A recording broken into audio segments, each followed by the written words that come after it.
Adeus ao guardião de águas belas e do sinagogo Timóteo, que se torna discípulo. Senhor, eu não fiz mais do que o meu dever para com Deus, para com o meu patrão e para com a honestidade de consciência. Aquela mulher foi por mim vigiada em todo o tempo em que era minha hóspede, e a vi sempre como mulher honesta. Pode ter sido até uma pecadora, mas agora não é. Por que eu hei de ficar indagando a respeito de um passado sobre o qual ela se arrependeu, para o qual espiou? Eu tenho filhos moços e que não são feios, e ela nunca mostrou o seu rosto, que na verdade é bonito, nem fez ouvir sua palavra. Posso dizer que ouvi o tom de sua voz de prata, só quando gritou por ter sido ferida. Fora disso, o pouco que ela pedia, e sempre a mim ou a minha mulher, o sussurrava atrás do véu, e tão baixo que quase não se entendia. Vê também como foi prudente. Quando teve medo de que a sua presença pudesse causar prejuízos, foi-se embora. Eu lhe havia prometido defesa e ajuda, mas ela não se valeu disso. Não é assim que fazem as mulheres perdidas. Eu rezarei por ela, como ela pediu, e mesmo sem esta lembrança. Toma isto aqui, Senhor. Faz esmola com isto, para o bem dela. Feita por ti, com certeza lhe trará paz.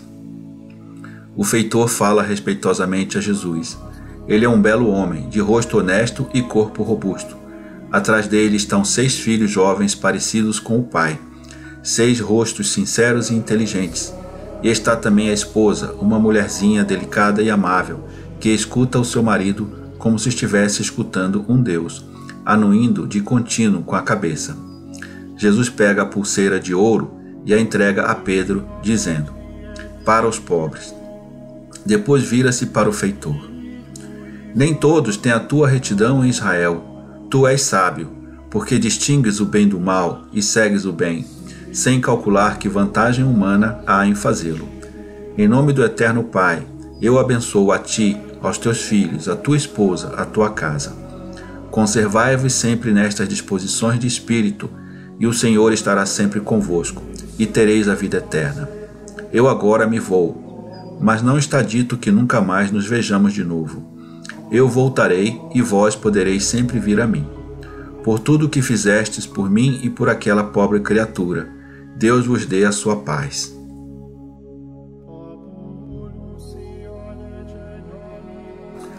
O feitor, os filhos e por fim a mulher ajoelham-se e beijam os pés de Jesus, que depois de um gesto de bênção, afasta-se junto com os seus discípulos, dirigindo-se para o povoado. E se ainda estiverem por aqui aqueles homens maus? Pergunta Filipe. Não se pode impedir a ninguém que ande pelos caminhos da terra, responde Judas de Alfeu. Não, mas para eles nós somos os malditos. Oh, deixa-os, estás preocupado com eles? Eu só me preocupo porque o mestre não quer violências, e eles, sabendo disso tiram vantagens.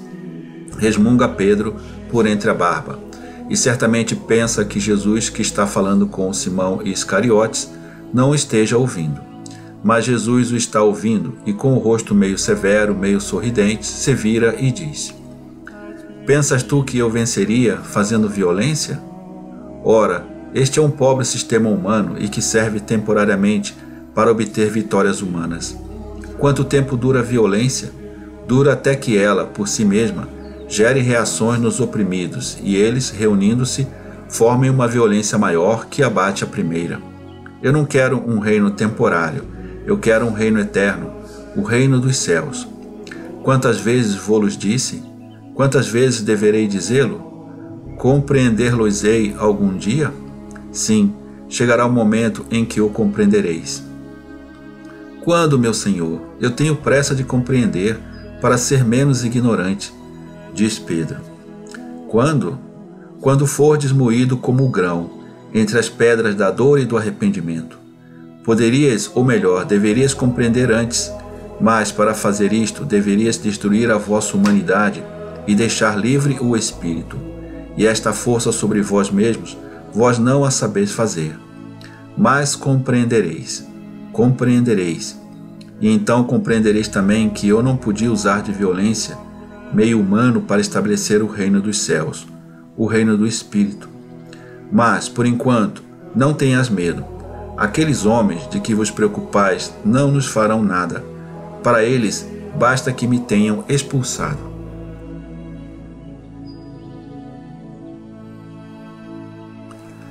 Mas não era mais fácil mandar avisar ao sinagogo para que ele fosse ao feitor, ou que nos ficasse esperando na estrada mestra? Oh, que homem prudente está hoje o meu Tomé! Certamente não foi nada fácil, ou melhor, era mais fácil, mas não era justo. Ele mostrou heroísmo por mim, e em sua casa foi insultado por minha causa. É justo que eu, na sua casa, o vá consolar. Tomé encolhe os ombros e não fala mais. Eis o povoado, vasto, mas muito rural, com casas por entre os pomares, agora despojados de folhas, e com muitos rebanhos. Deve ser um lugar adequado para o pastoreio, porque por todos os lados se ouve um grande balir por rebanhos, que vão e vêm pelos pastos da planície. A costumeira encruzilhada de caminhos, e no lugar do cruzamento está a praça, com a fonte ao centro. E ali está a casa do sinagogo. Quem abre a porta é uma mulher idosa, que tem claros sinais de pranto em seu rosto. No entanto, ao ver o Senhor, faz um gesto de alegria e se prostra no chão, com palavras de bênção. Levanta-te, mãe, eu vim para me despedir de vós. Onde está o teu filho? Está ali, e acena para um quarto no fundo da casa. Vieste para consolá-lo? Eu não sou capaz. Ele então está desconsolado? Lamenta-se por me ter defendido? Não, Senhor, mas está com um escrúpulo. Tu o ouvirás, eu vou chamá-lo. Não, vou eu. Vós esperais aqui. Vamos, mulher. Jesus atravessa os poucos metros do vestíbulo e empurra a porta, entra no quarto. Aproxima-se devagar de um homem sentado, inclinado para o chão, absorto em dolorosas meditações. A paz esteja contigo, Timóteo. Senhor, tu? Eu, por que estás tão triste? Senhor, disseram-me que pequei, disseram-me que sou anátema. Eu me estou examinando, eu não me pareço que seja. Mas eles são os santos de Israel, e eu um pobre sinagogo. Certamente eles têm razão, agora eu não ouso mais levantar o olhar para o rosto irado de Deus, e precisaria tanto disso, nesta hora. Eu o servia com verdadeiro amor, e procurava torná-lo conhecido.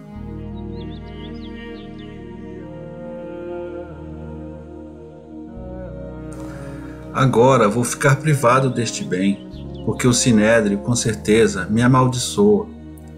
Mas qual é a tua dor? É por deixar de ser o sinagogo ou de ficar impossibilitado de falar em Deus? Mas é isto, mestre, que me causa dor. Penso que tu me queres dizer se não fico triste de não ser mais o sinagogo, por causa das vantagens e da honra que o cargo me traz. Não penso nisso, só tenho minha mãe que nasceu em Aera, onde tem uma casinha. O teto e com que viver ela tem. Quanto a mim, eu sou jovem, trabalharei, mas nunca mais terei coragem de falar de Deus, porque eu pequei. Por que pecaste? Dizem que sou cúmplice do... Ó Senhor, não me faças dizer. Não, eu o digo. Não, nem eu digo. Eu e tu conhecemos as acusações deles, e eu e tu sabemos que elas não são verdadeiras. Portanto, tu nada pecaste. É o que te digo. Então eu posso ainda levantar o meu olhar para o Onipotente? E te posso... O que, filho? Jesus está cheio de doçura, enquanto se curva para aquele homem, que bruscamente se deteve como atemorizado. Deixa disso, meu Pai está procurando o teu olhar, e o quer, e eu quero o teu coração e o teu pensamento. Sim, o sinédrio te punirá. Eu te abro os braços e digo, vem. Queres ser meu discípulo? Eu vejo em ti tudo o que é necessário para seres um operário do patrão eterno. Vem à minha vinha.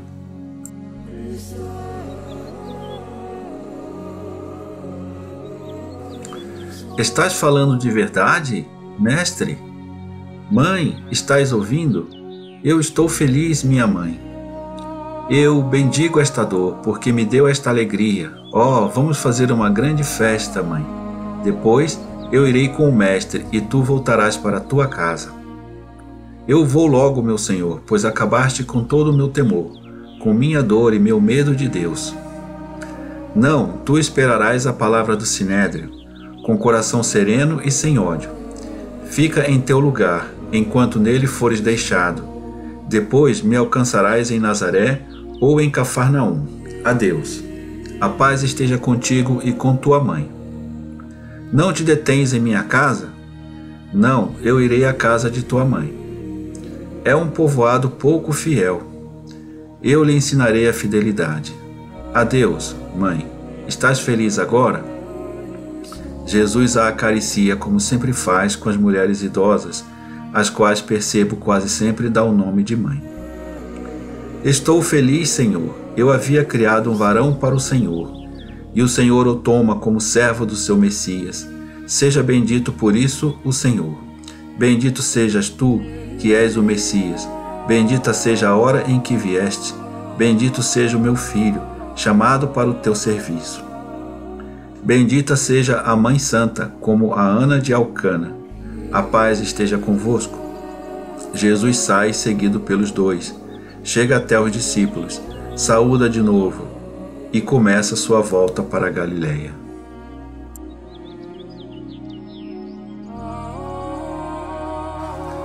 Nas montanhas perto de Emaús, a natureza de Judas Iscariotes e as qualidades dos bons.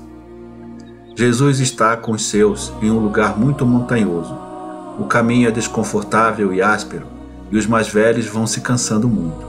Os jovens, ao invés, estão alegres perto de Jesus e vão subindo com agilidade, conversando entre si. Os dois primos, os dois filhos de Zebedeu e André, estão contentes, pensando que estão voltando para a Galileia. E a alegria deles é tal que contagia até Iscariotes, que de algum tempo para cá tem estado com as melhores disposições de espírito. Ele se limita a dizer: Mas, mestre, pela Páscoa, quando viermos ao templo, voltaremos a Queriote? Minha mãe sempre espera ver-te lá em casa. Mandou-me dizer, e o mesmo se diga dos meus conterrâneos. Certamente, mas agora, ainda que o quiséssemos, esta é uma estação muito rigorosa para viajar por aqueles caminhos intransitáveis. Vede como por aqui já é cansativo. E se não fosse aquela imposição, não teria empreendido agora este caminho. Mas não se podia mais ficar. Jesus se cala, pensativo. E depois, quero dizer, pela Páscoa poderíamos ir? Eu queria mostrar a tua gruta a Tiago e a André, diz João. Estás esquecido do amor de Belém por nós? Pergunta Iscariotes. Ou melhor, pelo mestre? Não, mas eu iria com Tiago e André. Jesus poderia ficar em Judá ou em tua casa. Oh, isto me agrada. Farás assim, mestre? Eles vão a Belém e tu ficas comigo em Queriote. Só comigo, nunca estiveste, e tenho tanto desejo de ter-te todo para mim. És ciumento? Não sabes que eu vos amo a todos do mesmo modo? Não crês que eu estou com todos vós, mesmo quando pareça estar longe? Eu sei que nos amas. Se não nos amasses, deverias ser bem mais severo, pelo menos comigo. Creio que o teu espírito vela sempre sobre nós, mas nós não somos só espírito, somos também homens, com os amores de homens, os seus desejos, as suas saudades. Meu Jesus, eu sei que não sou eu aquele que te faz mais feliz, mas creio que tu sabes como é vivo em mim o desejo de agradar-te e a dor por todas as horas que te perco por causa de minha miséria.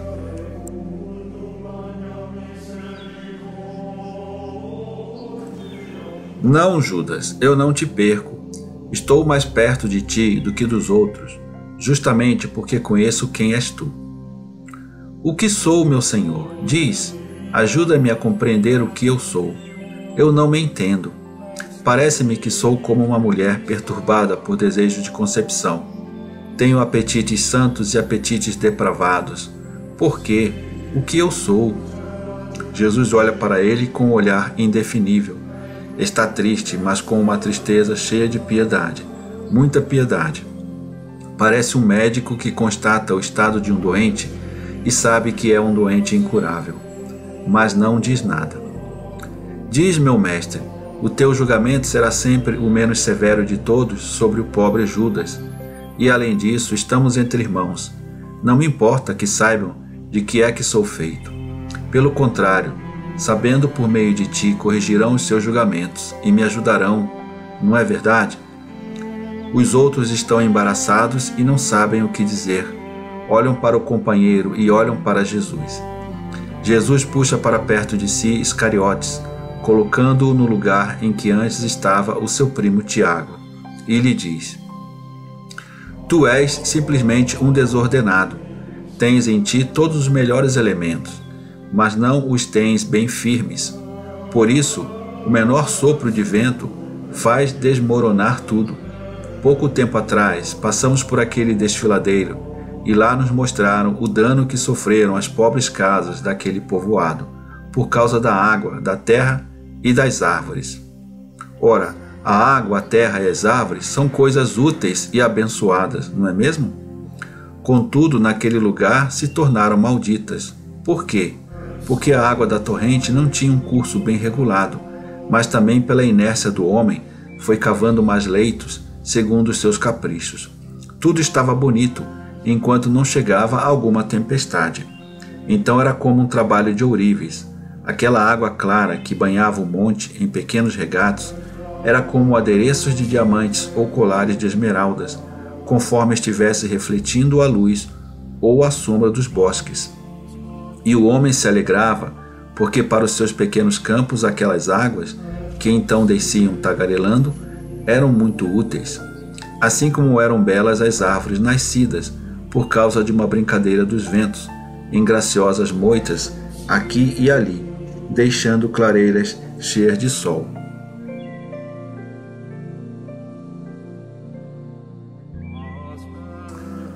E bela era a terra fofa, ali depositada por quem sabe quantos aluviões, entre ondulações do monte, tão fértil para as culturas.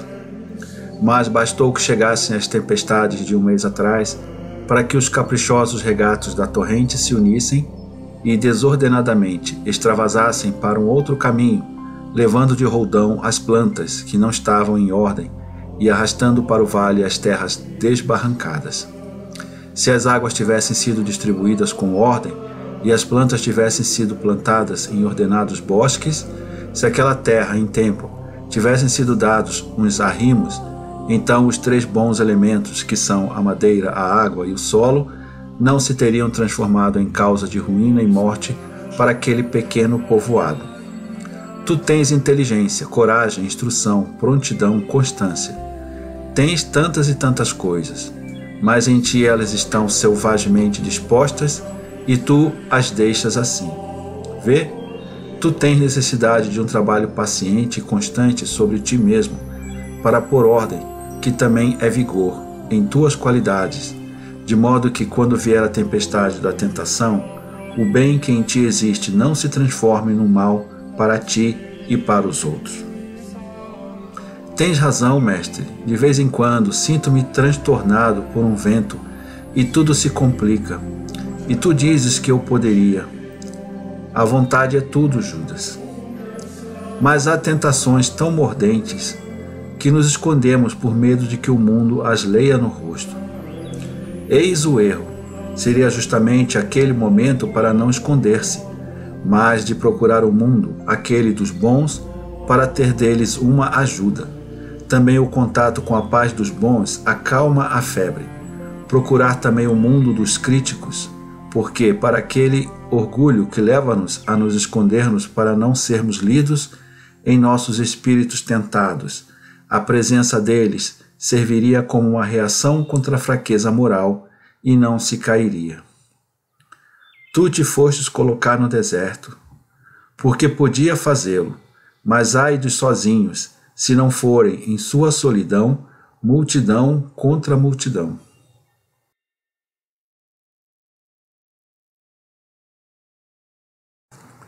Como? Não entendo.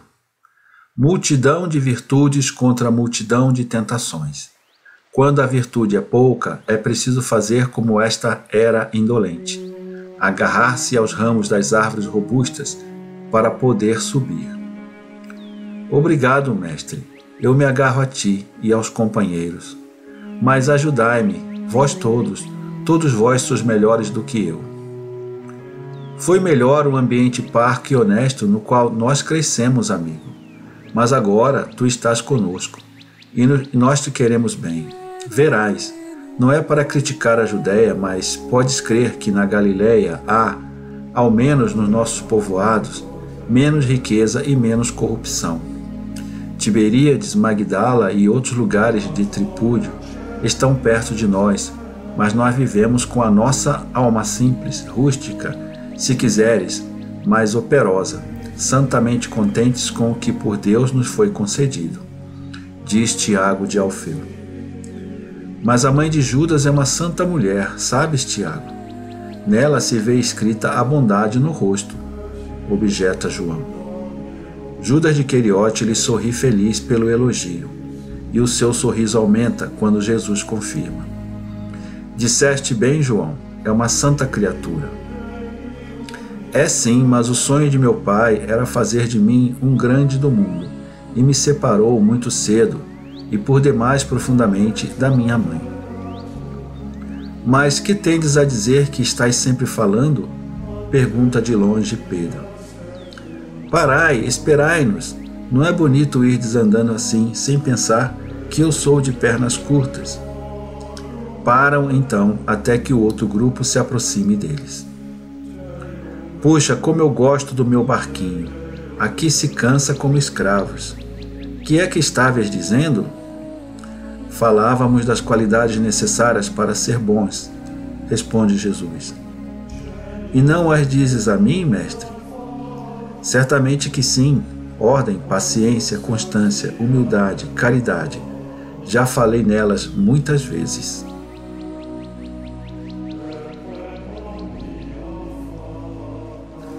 Mas da ordem não. O que ela tem a ver? A desordem nunca foi boa qualidade. Eu expliquei isto a estes teus companheiros.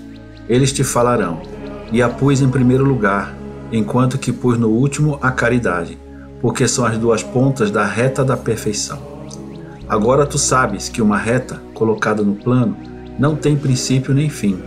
Ambas as extremidades podem ser o princípio e podem ser o fim, enquanto que em uma espiral ou em qualquer outro desenho que não seja fechado sobre si mesmo, há sempre um princípio e há um fim. A santidade é linear, simples, perfeita, e não tem mais do que duas extremidades como uma reta. É fácil fazer uma reta. Achas? Estás enganado.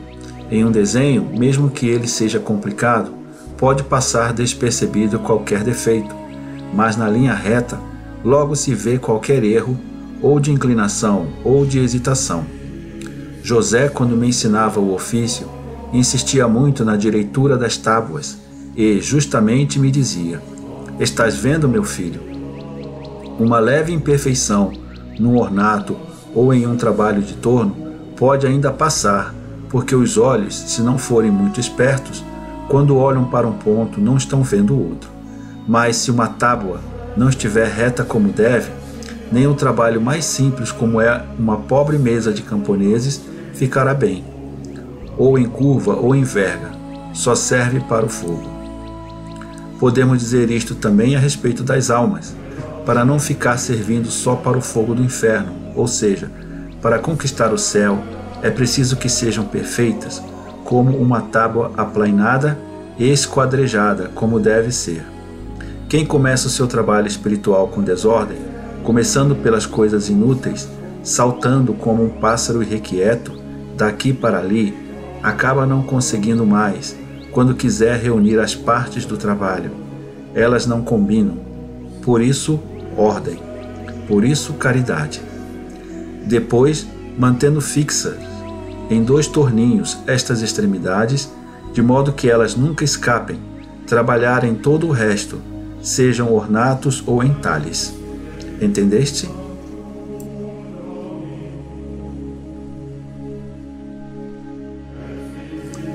Entendi. Pedro digere em silêncio a sua lição e conclui de repente: Então, meu irmão está mais adiantado do que eu. Ele é ordenado mesmo, um passo depois do outro, calado, calmo, parece que não se move, e ao invés eu queria fazer logo e muito, e não faço nada. Quem irá me ajudar? O teu bom desejo. Não temas, Pedro. Tu também fazes, tu te vais fazendo. E eu? Tu também, Felipe. E eu, parece-me que não sou mesmo bom para nada. Não, Tomé, tu também trabalhas. Todos vós trabalhais. Sois umas árvores selvagens, mas os enxertos vos fazem mudar, lentamente e com segurança, e eu tenho em vós a minha alegria. Aí está, estamos tristes e tu nos consolas, fracos e nos fortaleces. Somos medrosos e nos dás coragem. Tens sempre um conselho e um conforto para todos, e para todos os casos.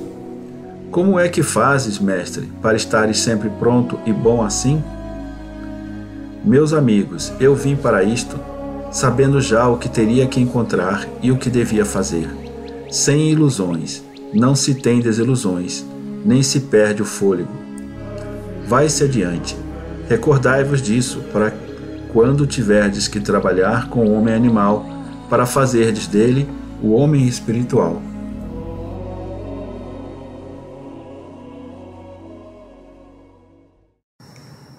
Inscreva-se no canal, ative as notificações, dê o seu like, comente e compartilhe.